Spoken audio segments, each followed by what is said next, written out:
Welcome to the SwimSwam podcast. I'm your host, Coleman Hodges. Joining me today, we've got a very special guest. We've talked to him before. Everyone knows who this guy is. He's an NCAA All-American for Stanford.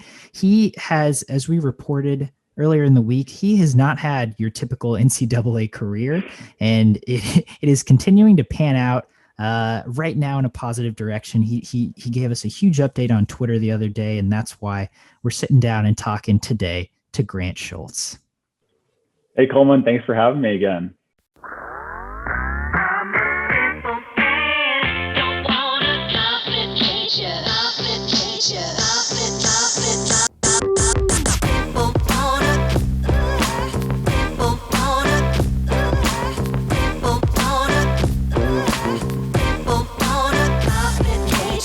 Yeah, so you were literally my first interview when the pandemic started, and so that was nearly a year ago. We haven't talked in almost a year. It's been like 10 months. Yeah, I feel like every time I see you, you have some different kind of hairstyle, some different kind of, facial hair going on. And, I'm just trying to keep up with you, man. Yeah, I mean, what else can I do besides when I'm stuck at home, that's all I can do is just grow my hair. I can't train the way you do. So that's gotta be my standout. That's okay. So like I mentioned, you gave the world a huge update on you. It seems like things are going well right now, but you've had quite a last 10 months. Break it down for me. Take me through these months and kind of these main ups and downs that you've gone through physically and in part emotionally, I'm sure. Yeah. It's been a journey. I can say that for sure. So when we last spoke, I want to say it was in March. Is that correct? Yeah. Yeah. So I think I had just gotten home and I was still training with Mission. And I was joking about how the fact that, if things get worse, I'm going to have to train in my backyard on a bungee cord. Well, for the next month or so, I was training in the backyard on my bungee cord. So I did that for about 35 days. I was able to have David Heron at Mission Viejo come and, keep me motivated, do a bunch of ab workouts, runs, would hold the tether in our 12.5-yard pool in our backyard, and got into I got in pretty good shape. Yeah. And we're surfing a bunch. SoCal beaches were open and we're going out 4 or 5 times a week. And we got a little bit better. And then, pool space began to open up at Mission and, got back into training. And I don't think I ever told anyone this, but our first workout back, I don't know, must have been kind of late April, I believe. And we decided to do, our first lap back, our first practice back, we did a cold turkey 100 free and see what we can go. And, speedo from the blocks. And I popped out a 46.1, and it was, that's about a 1.5 seconds off of my best time. And I was pretty excited and got to the wall and, huffing and puffing, and Coach Schubert yells at us. He's, "What are you guys doing? You have like 700 more to go." And so, needless to say, it was like, I don't know if it was the best thing to do initially, but it was just a cool thing to realize that, okay, we've trained the last month and a half by ourselves or so. And, we still have some good swimming abilities. It's not all gone. And it sounds like for the most part, other athletes, other swimmers, like track athletes, tennis players, like everyone kind of did their thing, still motivated by the Olympics and motivated to, see what they can do so they can put themselves in a position to make that team. And as history has unfolded, that is, it has not gone to waste at the moment, but it has been delayed. So that was the beginning of the summer, going into the beginning of the summer. Yeah. Dude, 46.1 for that's pretty stout. Thanks, for a man. cold turkey 100. Hey, I was proud of it. I mean, that's faster than what I would go in, hundreds at dual meets in college. So I was stoked about it. Yeah, for sure. Yeah. So it sounds like you were able to stay in shape, stay in touch with the water, practice your surfing skills, which no one's ever going to be mad about. Um, and then, you were kind of already coming off of this shoulder surgery, and then you start having more shoulder pain. Was this in the summer or in the fall? Yeah. So what happened was I got a good 3 weeks, a month into training, and right around my birthday, so beginning of June, we had a nice Urbancheck color set, and he was there for that. And like right after that point, I was just getting a lot of tendonitis in both of my shoulders, and it was around the checkup point for my other surgery that I had, and just get it kind of like renewed, checked out by our local physician in Southern California, and went in just expecting tendonitis and whatnot, and to do some physical therapy, and just kind of stay on top of it, because at Stanford, you can go into the training room, or any other university, you can go and get worked on, and you didn't really have that because we're all home. And so I went in, and right shoulder, tendonitis of long head, of your biceps tendon, whatever. I expected that. And then I go to my left shoulder. I was having a little bit of issues with it, but very similar to my right side. And I tested positive for every single labral test. So I had bad symptoms. Like I was shocked. I was really caught off guard. And doc basically said, like, Grant, like, this is not good. This is basically the same diagnosis that I had before with my first surgery. And so was very surprised. Didn't really know what to do, and decided to drive up to Stanford to get an MRI, because I could get in very quickly. And MRI revealed a slap tear again. And so it was really tough, because I felt like I had done so much to, work back and get myself in a position to be competitive again. And I felt like over quarantine, I had invested so much time, so much effort, so much mental effort into, coming back. And it was a huge wind taken out of my sails, and was able to get like a time for surgery, which ended up being like a week or so later. So we're or 2 weeks later. So that's into the month of July, the end of July. And same surgeon that I had before, that I had on my right shoulder going in, said, you've been through this, you know what to expect. We're going to hope for a similar recovery time, but since you've done this before, it should be a little bit less. And I said, okay, we're going to do this. Family came up from Southern California, prepared to take care of me for the rest, for a week, 2 weeks, because at that stage, after labral surgery, that kind of surgery, I can't do anything. I'm pretty dependent on other people, as you can imagine. And so, I came out of that surgery and I got good news, and it was probably the best news that I could have gotten. Like a lesser procedure, less time out of the water.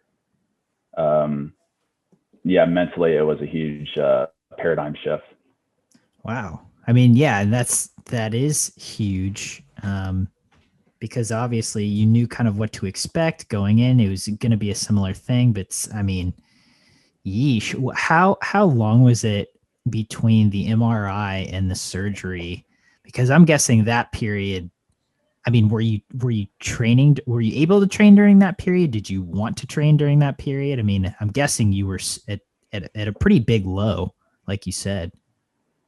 I was training hard. I really didn't change anything, because in the water, I would have days that, the tendonitis was a little bit too much. But I didn't experience the same labral pain that I had before. And when we decided to have surgery, the reason why we opted to have surgery was at that point, my tear wasn't bad enough that I like really needed to have surgery. It was one of those things that if I continue to train the way I'm training, in 6 months, there's a good possibility that I'd have to have surgery. And so if I wanted, to give my best shot at, even having an NCs or having a good race at trials, then, that was the route that we wanted to take. And because of that, my tear wasn't as bad as it could have been. And so if we had delayed everything, I could have had to get the same surgery that I had before. And I could have been out for, really 9, 12 months till I'm like really back. And because of that decision in terms of getting on top of it, I was able to, save probably 6 months of, a tough go. Yeah. And so then you get the surgery, you get the good news, which is great. And then take me through, were you out a couple of weeks like you expected? Were you able to get back in the water sooner than expected? Yeah. So with my previous surgery, it took me about a month and a half, 2 months to raise my arm to 90 degrees. And I was able to do that within a week of surgery. So, this thing was, this was awesome. I was so excited, and like my attitude was up there, and I was back moving my arm. In the video that I shared on Twitter, I think that was probably my 3rd or 4th day back. And I was able to like move my arm, as before I couldn't. It probably would have taken me 2.5 months to get to that point. So, I was probably back with full arm rotation probably a month after surgery, which was wild to me. Yeah, that is wild. But congrats. I mean, that's great news. And so then, when you were getting back in the water, was there hesitancy? Was there fear at all of like, what if I pull something? What if I, mess something up again? I mean, coming off of 2, pretty big shoulder injuries, was that, was that fear there? It was there a lot more with the first surgery because of, not to get into the nitty gritty, but they did a lot more in terms of like suturing to the bone, putting bone anchors in. So there was a lot more involved in the first procedure than the second procedure. And in the second procedure, just think of someone vacuuming your room, kind of tidying everything up. That's essentially what they did. And so I was less afraid than I was the first time. And although it was a different procedure, I kind of knew the ropes and bounds of what to expect. And I guess given my personality, I always try to push the limit, but not trying to fight science. And so I was probably in the upper bound when it came to what I was supposed to be doing, but never being reckless. Yeah. And I mean, that kind of, obviously after your first surgery, you got back to the kind of training that you had normally done. After having a second shoulder surgery, albeit, a much smaller one, what it ended up being. I mean, are you planning to just head back to training the same, to ramp up to the same way you had been training since then? Yes and no. So when I was at Mission, I was doing a lot of IM, and at what would have been 2020 NCs, I was planning on swimming the 400 IM instead of the 2 free. And so I was trying to transition into the distancy IM kind of swimmer that can also swim a 100 free. So I was aiming for that, and post-surgery, that really changed things. Even now, the most I could really swim butterflies maybe like a 50 or 75. I just, it still is really hard on my shoulders. It's not so much the stroke, it's just pushing off the wall. So I do have my limitations and I'm familiar with it. So I can still do the things that I want to do and work out. And I guess now avoid those IM sets, which I guess in, the large scope of things isn't the worst thing. I think a distance workout can be a little bit nicer than an IM. Agreed. IM sets are intense. I mean, we've talked about IM sets with lots of people, and it's like, dude, they'll kick your butt for sure. But that's interesting, an interesting piece of trivia. What prompted the change from 200 free to 400 IM in your theoretical NCAA lineup? Yeah. If you look at Pac-12s or NCs, whenever I've been at those kinds of meets, I don't really have a great 200 free. And I think that my bread and butter has pretty much been the 500 free for the last six or 7 years, other than 200 fly.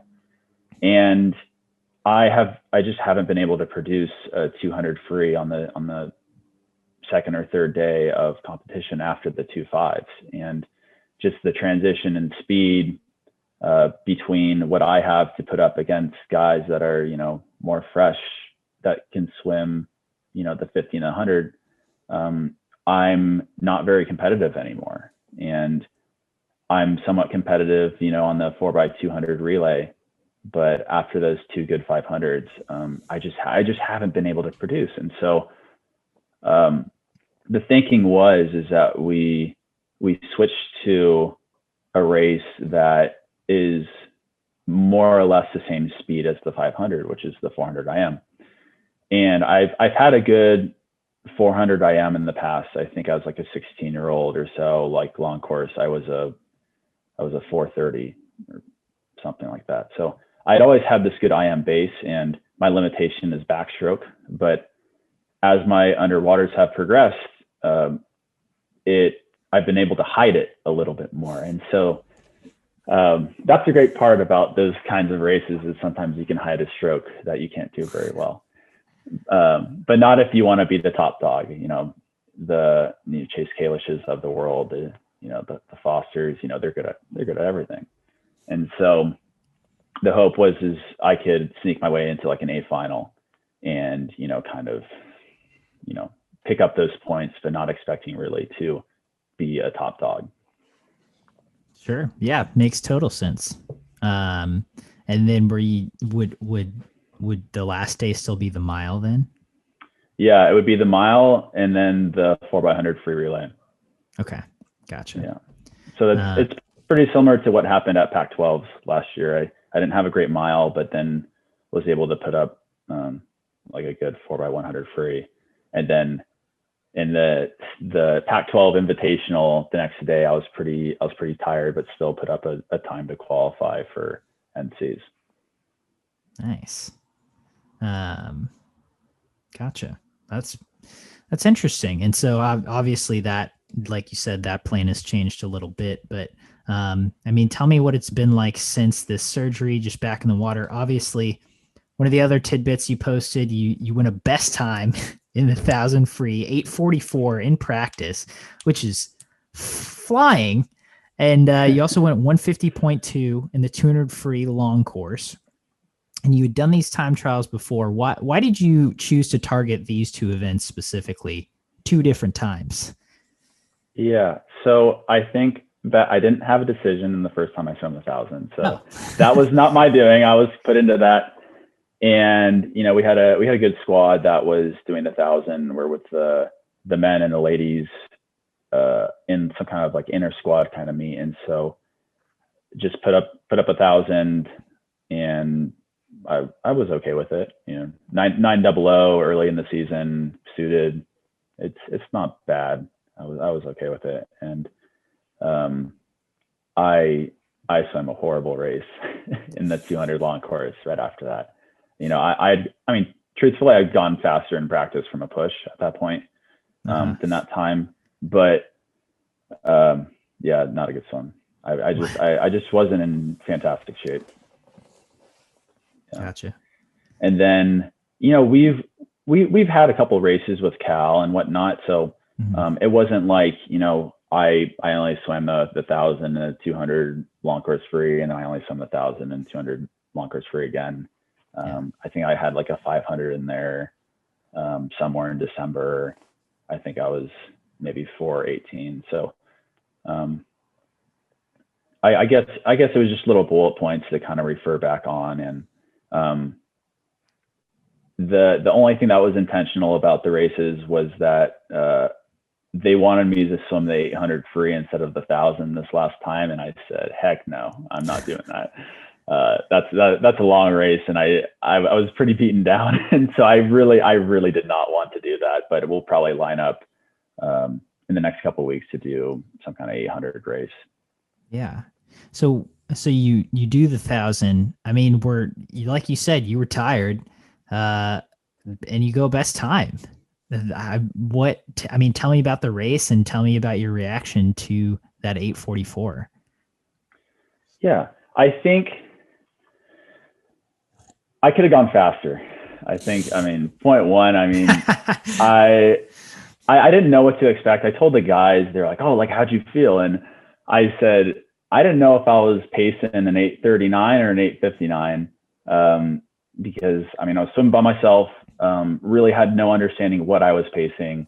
I had paced something similar to that in practice. And so I guess I'm not completely caught off guard, but we had a lift that morning. We were, still putting good work into practices. And so I was okay with that time. I think that I don't think they've updated the USA Swimming database in a while. And I try to look at what that time is. And because I really don't understand 1,000 times because no one really races it. And so yeah. With that asterisk next to it, I think it was like a top 15 time. So I think that that's good. So we'll take it. We'll take it for now, but we expect to be better the next time we put that race together again. Yeah. And again, the context here is that you're coming off of your second shoulder surgery. Again, a more minor surgery, but this was 5-6 months, down the road from it. Obviously it's been a weird year and there's been these ups and downs of pandemic, can't go in the pool. Oh, I need a second shoulder surgery. That's going to take time to recover from. For where you're at right now, do you feel like those things ended up benefiting your swimming as a whole? Yeah. What it's really done is it's allowed to create this kind of special environment that we have at the pool right now. I just got out of a team meeting with these guys, and we're all living in the same dorm. We're a pretty close knit little community that we have on our team, and it's just been fun. I think that that's something that's changes. We appreciate going to practice, and we're in the most strict county that there is in the entire United States, and you are not allowed to go outside and basically see anyone, even if they're on your team. You're masked up 6 feet apart. It's pretty strict here, but I've just been having a blast, to be completely honest. And I think that one of the blessings that this whole pandemic has given us, obviously there's a lot of not so great things that are going on in the world, but in our little team bubble that we have here, it's been kind of like our own little oasis. And all the guys have had very good attitudes, and some days it's like Groundhog Day, not a ton going on besides swimming school and applying to jobs and whatnot, but it's still a good time. And I think I'm just thankful to be around a team that puts their best foot forward. Yeah, I mean, being around people in general right now is such a luxury, right? I mean, like you said, a lot of people are stuck in their house. A lot of people don't, can't even aren't allowed by law to interact with other people, and so having a team, I'm sure, makes a huge difference. And the last few people I've talked to on the podcast have talked about how, I mean, it's when you simplify it down, a happy swimmer is a fast swimmer, I think. And I think that applies to a lot of different things outside of swimming as well. But can you tell me a little bit about just the culture you guys have, or that little bubble you talked about? Obviously, it seems like the team's more grateful to have each practice and to have each other. And I mean, what's come of that? What is the training environment been like these past few months at Stanford? Yeah. I'll tell you about one instance. I think it happened a couple of weeks ago, right before Christmas time. Some guys had finished the quarter about a week or a couple of weeks beforehand, and some of the guys were like, I mean, some of them were ready to go home. It had been a long time since they've gone back, but we were still, having a blast at practice. And I've never seen so many like best times or like competitive times in practice than I don't think I've ever seen any. I don't think I've seen this many. And so the sprinters were doing some kind of set down at the far end of our long course pool. They were swimming short course, but they're about 10 lanes over. And one of our freshmen pops like a 22.0 50 fly. And like the guys go absolutely crazy. And I'm on the other side of the pool, and I'm doing basically like repeats of 500s. And me and this guy, myself and this guy, he's one of our freshmen, Preston Forrest. We call him Chongo because this man is just an animal, and Chongo felt like a very good name for him.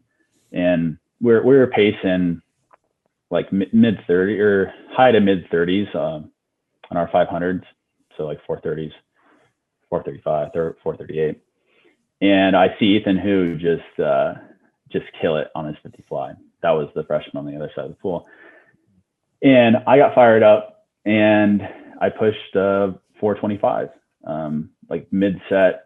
I still had more pace 50s to go, and I was doing pace 50s before that. And I was just absolutely fired up, selling, and all, like the guys were just as excited as I was. And I think that is something that I haven't seen a lot of. And something that I think makes this team really special is that, we kind of live for each other right now. We, like, if someone has a good performance in practice, like, like we feel like we're included in that swim with them, we're with them. And so I just think it's special. And it's made coming to practice a lot easier. It's made, this quarantine lifestyle, what it is, this little bubble that we have, so much better. And as a 23-year-old being surrounded by and motivated by some guys that are barely even legal age, puts everything into perspective. So it's been fantastic. It sounds like a good time. and I mean, it sounds like, I was, as you're saying this, I'm thinking of things like, the other day there were reports that like the Olympics were canceled, and I think those reports were kind of shot down within 24 hours. It's like, no, we're still planning on having them, but honestly, who knows, right? And there's so many factors you can't control.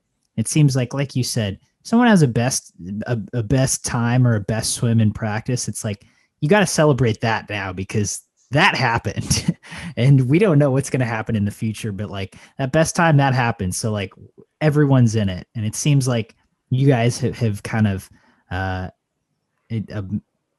mastered doing that and gotten really good at just kind of appreciating what you got in front of you. Yeah, definitely. And especially the fact that, you know, we don't know when our last day is.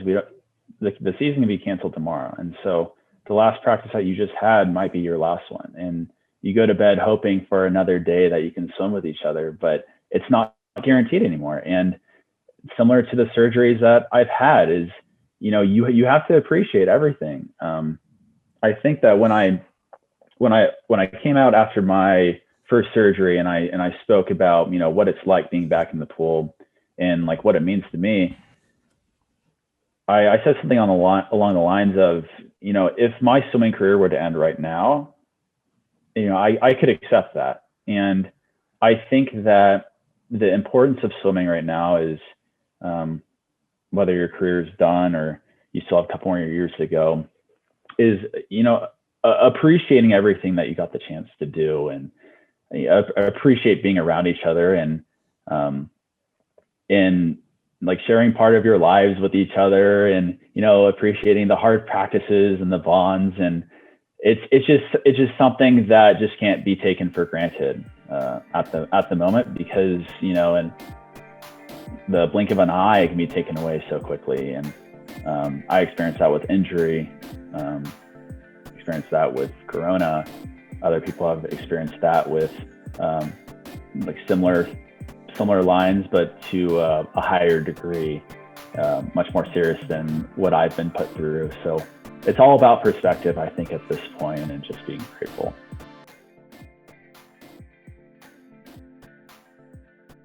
You've been listening to the SwimSwam podcast. Stay tuned for new episodes every week.